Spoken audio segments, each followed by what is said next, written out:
bottom line is they were really successful. They Super Bowl Mhm. victory, Super Bowl appearance, greatest show on turf, all that stuff. Like Yeah. a legendary all time type team, Mhm. legendary Hall of Fame type players there. And then I think it's fair to say they struggle after that, Oh yeah. and Oh yeah. The they have last what's yeah. last 12 years in St. Louis were losing years, uh, including from 2007 to 2011, the worst 5-year stretch in NFL history. 15 wins.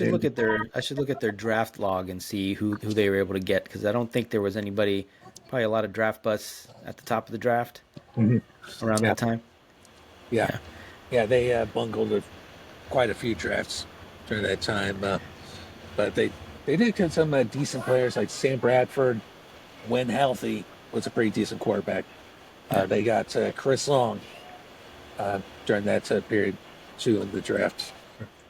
Probably better Uh, podcaster than player, but he's a two-time Super Bowl champ, I think.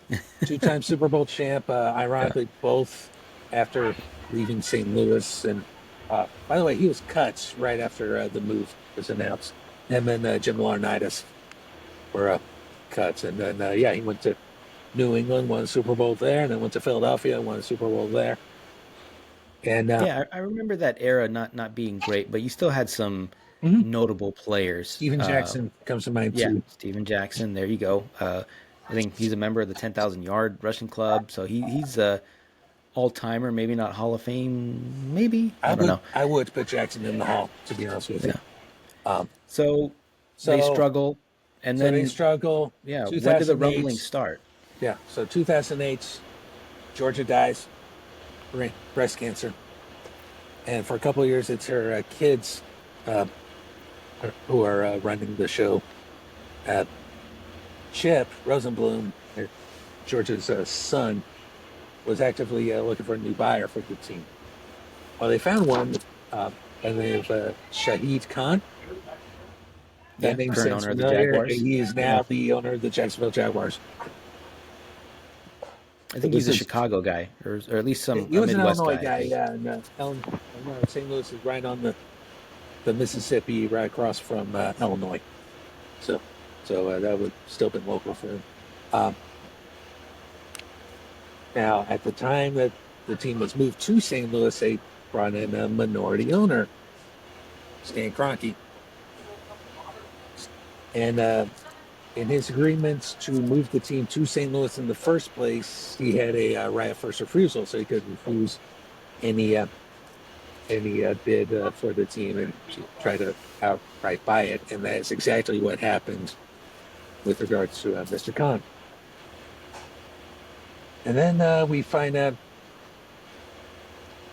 about some land deal that happens. I should probably backtrack a little bit and talk about the lease, because the team likes to talk about the lease on the dome.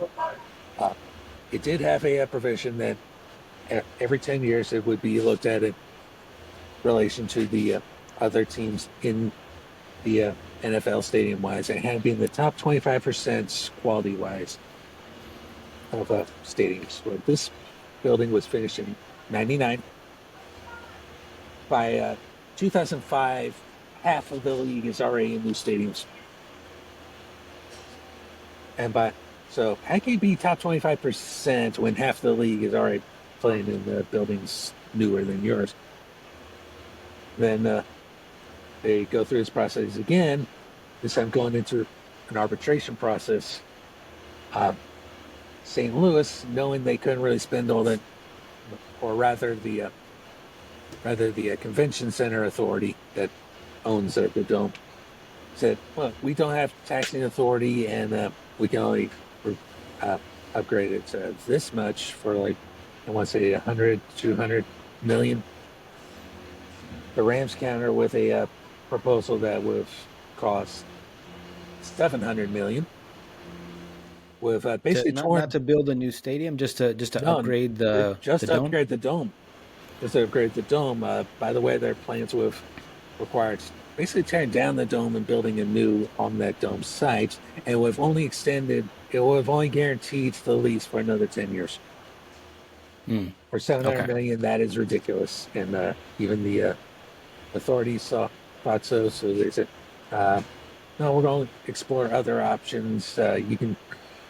Uh, so for 2015, it went to a year-to-year deal, which is important to note that I believe the Chargers at least were on a year-to-year deal at this point too, for a lot longer than we're talking about in St. Louis. And So it's not uncommon. It sounds like. it's not uncommon. At about in about 2015, when they knew that they had to do something to try to keep the team, um, Jay Nixon, the governor of Missouri at the time, put together a little task force. Heading up this task force were David B. Koch, who is a business owner in St. Louis, mostly. I believe he does a lot of work in the grocery stores around there. And Bob Blitz, that name's going to become important later because he's a lawyer in the St. Louis area. These guys were put in charge of a task force to look at opportunities to keep the Rams, and they came up with a plan. It would have been an open doors facility, costing about 1.2 billion, not too far from the dome, right along the Mississippi River. And National Car Rental bought naming rights to this thing too. Um, And how was this going to be financed? Was this going it to was be going to be taxpayer, or part was taxpayer and part the team would have to chip in a little bit. So it's been a hybrid model similar to what we're seeing in cities like Minnesota was one that was cited. Um, at the same time, Stan is buying land in California, in Inglewood, and the league, and especially Kevin Dumoff, he is a lackey, shall I say, for Stan Kroenke. Uh, they're going to the media saying, well, yeah, we know Stan's buying this land, but it's not big enough for a football stadium. Little do they know that that was just the first of a couple of purchases.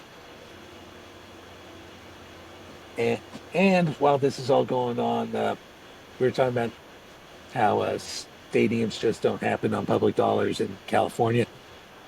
While this is going on, San Diego has their issues with stadiums, and Oakland has their issues with stadiums. So the Chargers and Raiders are now looking to move as well. there's a lot brewing? Yeah. I think it's fair to say. So so the so they take a look at a possible project in Carson, California, another LA suburb, and this one would service both the Chargers and the Raiders. Right. Near the end of that season in 2015, when it seems like St. Louis is about to get the plan all taken care of, funding wise and plans wise and everything, the NFL runs interference saying, oh, Stan's not going to accept this, blah, blah, blah. Going on St. Louis media and basically trashing the plan. So it sounds like Stan Kroenke the whole time had no plans to stay in St. Louis long term. He Yeah, wanted to go to LA. that's what it Sounds sounds like the like. NFL did too, right? The NFL wanted them in LA. I The think it's fair to say. NFL, especially Roger Goodell and Jerry Jones, were running interference the whole time. Uh, Never mind that St. Louis was the only one of those three cities to put out a plan to keep their team. San Diego did eventually put something on the ballots, but it failed. And Oakland just lost the A's because, Yeah, that's a complicated. I think that's a whole other podcast for sure oh of yeah, what happened in Oakland with the competing forces and the teams actually wanting to leave versus the teams that didn't really want to leave, and it all just kind of fell apart over the past 5 years or so. So right, right. So, so all three teams filed for relocation after the 2015 season.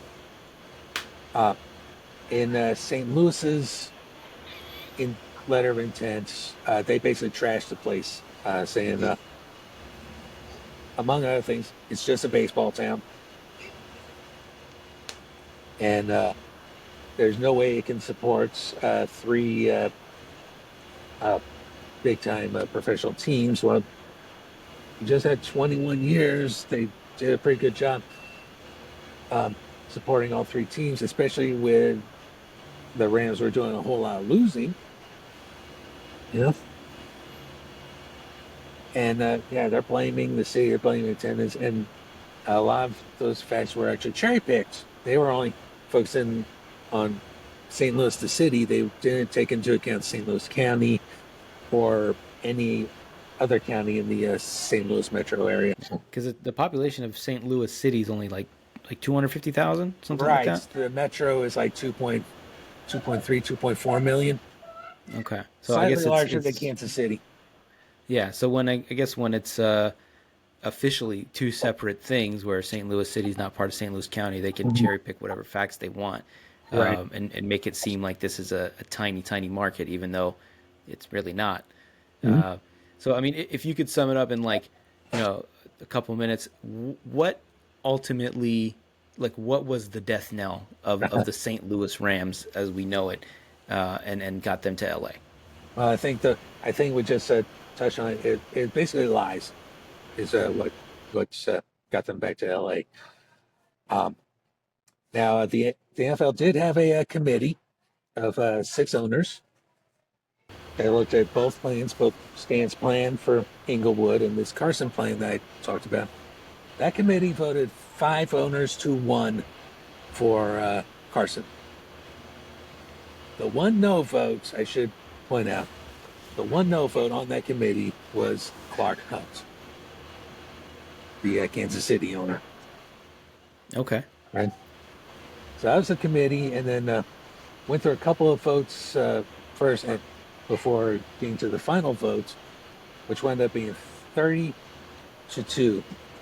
The Rams leave St. Louis back for LA and built the Inglewood project.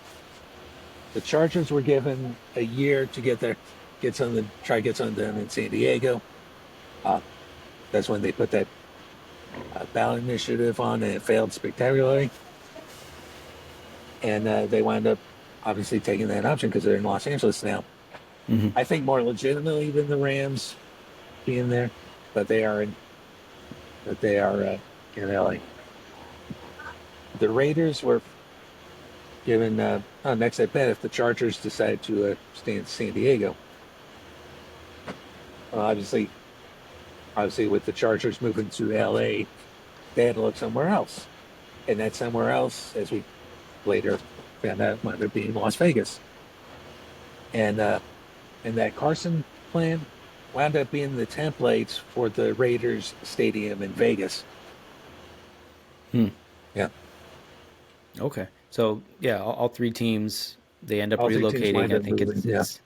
Yeah. it's fair to say that there was a lot of subterfuge and sabotage of these teams eyeing that juicy LA market. Of course, the Raiders don't end up getting in on that pie, but they seem to be doing well financially, at least in Las Vegas. So that's worked out Yeah. for them, at least off the field. On the But there's field, that's a been, different question. yeah, as I am a Raiders fan, so I'm painfully aware of that. But I recently had a there Raider was fan on my podcast, so okay, great. yeah. I'll have to come on, be your second Raiders fan.